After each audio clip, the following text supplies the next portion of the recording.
Now, the second kind of taxation that I want to talk about is the inflation tax. And we got that in 1913 as well. We got the triple whammy back in 1913. We got the income tax, we got the Federal Reserve System, and then we got the direct election of senators. All three of those, the framers did not intend for us to have. If they did, they would have put it in the Constitution. The direct election of senators is also not good because the framers wanted the states to have a representative in Washington. They only wanted us to vote for our representatives, but to have somebody in Washington looking out for the sovereignty of the states. And that's who the senators were. Okay? So we got the triple whammy, but the worst of all was the Fed. This is a $20 bill from 1922. It's a gold certificate. I bought it at the gold store. Yes, I buy gold every month, okay? And on the bottom of this $20 bill, it says, in gold coin, payable to the bearer on demand. You would walk into a bank prior to 1933, prior to when FDR confiscated all the gold and made it illegal for us to own gold in America, and you drop this on the counter, and they would give you gold coin. I want the dollar back. I want the 100-cent dollar back.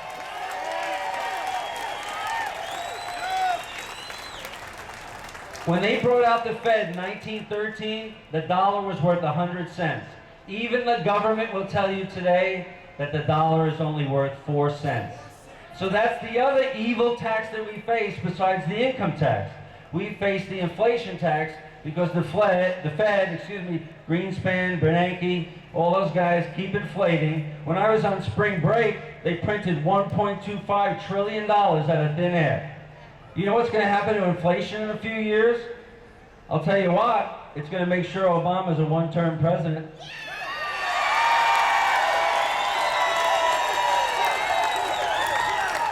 From December of 1978 to the spring of 1980, the prime rate went from 10% to 20%. It doubled in a little less than 18 months. That's going to come back with a vengeance. You just don't print trillions of dollars out of thin air.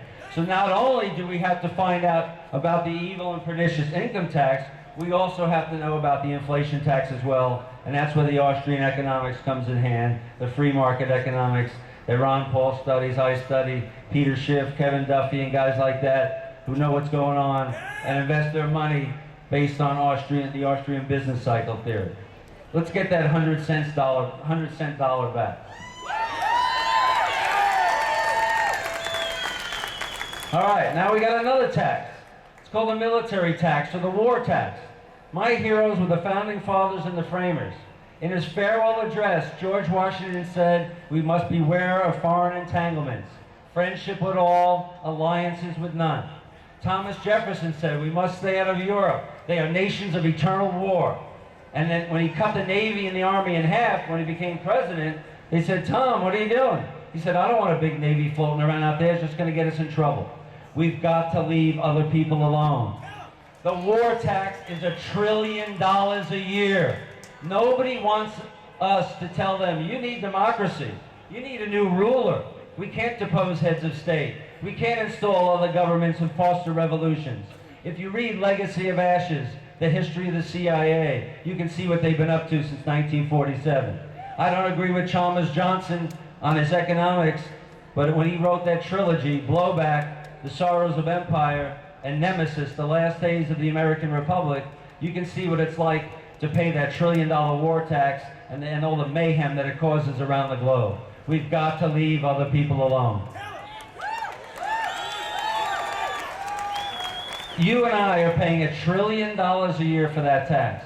So first we got the income tax, then we got the inflation tax, then we got the war tax, and whatever we get to keep, those dollars are only worth 4 cents. That's ridiculous. So when you spend $20,000 on something, it should have only been a few $1,000s. But you got to chase that item with so many more worthless dollars. That's got to stop. All right. I'm going to keep it brief. There's a couple of books you should buy. $6. What has government done to our money? And the other book is The Case Against the Fed. They're only $6 each, 2 short books. That's where the education comes in hand, and that's what I tell my students to do, to educate themselves. One action item I think we should do, there's an organization called Citizens Against Government Waste, and they rate all the people in Congress. And if you score an 80 and above, you're considered a taxpayer hero, according to Citizens Against Government Waste. What I would do is I'd vote out every single incumbent that didn't score an 80 or above. I think Ron Paul got a 92 or an 86 or something like that. We know he's a taxpayer hero. Unfortunately, my representative, I don't live too far from here, she got an 8.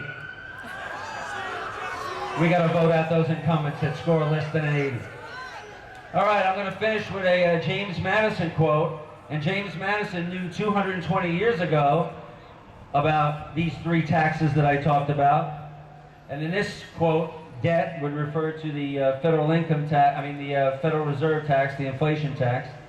James Madison said, "Of all the enemies of true liberty, war is perhaps the most to be dreaded, because it comprises and develops the germ of every other. War is the parent of armies. From these proceed debts and taxes, and armies and debts and taxes are the known instrument for bringing the many under the domination of the few." That's all I got, guys. I'll see you on July 4th.